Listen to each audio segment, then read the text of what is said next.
कोसी, बिहार का शोक। कोसी नदी जब शांत रहती है तो फसल लहलहाने लगते हैं, किसानों के चेहरे खिल उठते हैं, बच्चों की स्कूल की फीस जमा हो जाती है, महिलाएं लाल पान की बेगम की तरह इठलाते रहती है। लेकिन यही कोसी जब गुस्से में आती है, अपने कोस से लगातार लाखों क्यूसेक पानी छोड़ती है तो तटबंध के अंदर बसे लोगों की सांसें थम जाती है। सिर पर गठरी और हाथों में बचे कुचे सामान लेकर अंदर के लोग बाहर ऐसे दौड़ते हैं जैसे कोई युद्ध का मैदान रणभूमि से बज उठा हो। जी हां, इस बार भी कोसी में तबाही का मंजर शुरू हो गया है। बराज से लगभग 6 लाख क्यूसेक पानी छोड़ा गया है। इस बात की जानकारी मिलते ही तटबंध के अंदर फंसे और बसे लोग त्राहिमाम की स्थिति में आ गए हैं। लोग अपने सामान को लेकर के बाहर भाग रहे हैं, तटबंधों पर शरण ले रहे हैं, लेकिन लोगों की जिंदगी में यह दर्द और जख्म नहीं मिटने वाला है। भारत और नेपाल सरकार के बीच में जल संधि किया गया था।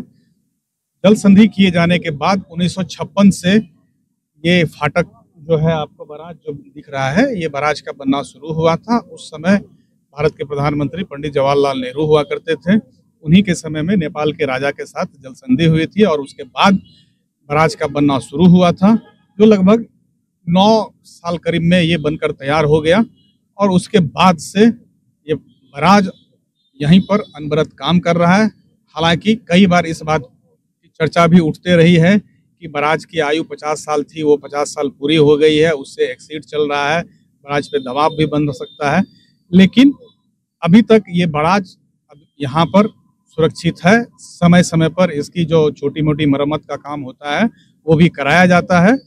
और आज भी जब यहाँ पर बहुत ज़्यादा पानी का दबाव बढ़ गया है तो विभागीय कई सारे अधिकारी यहाँ पर लगातार कैंप कर रहे हैं, बांधों पर कैंप कर रहे हैं। बांध पर मजिस्ट्रेट की भी ड्यूटी लगाई गई है ताकि कहीं भी किसी भी पॉइंट पर अगर पानी का दबाव बढ़ता है, बांध पर खतरा मंडरा रहा हो, तो तुरंत ही वहां पर फ्लड फाइटिंग का काम करते हुए खतरा को खत्म किया जा सके।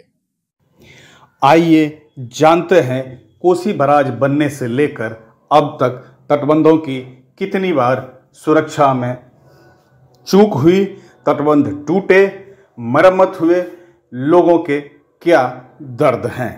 आने वाले वर्षों में कोसी में बाढ़ की समस्या और गंभीर हो सकती है। नेपाल से आने वाले पानी को नियंत्रण करने के लिए नेपाल के भीमनगर में जिस बैरेज का निर्माण 60 के दशक में किया गया, उसकी आयु 30 साल ही थी। आयु सीमा समाप्त कर चुके बैरेज से अब 5 लाख मात्र डिस्चार्ज आने पर ओवरफ्लो होने लगता है, जबकि इसके का जो निर्माण किया गया था उसमें इसका डिजाइन 9 लाख क्यूसेक पानी के जलग्रहण क्षमता पर किया गया था। ऐसी परिस्थिति में अगर दूसरा बैरेज का कोई विकल्प नहीं है और अब अगर पानी का डिस्चार्ज बढ़ा नेपाल के तराई क्षेत्र में या फिर जलग्रहण क्षेत्रों में अत्यधिक बारिश होती है तो फिर सारे इंजीनियर के हाथ पांव फूलने लगते हैं, जो कैसे बैरेज को बचाया जाए, कैसे बांध को सुरक्षित किया जाए।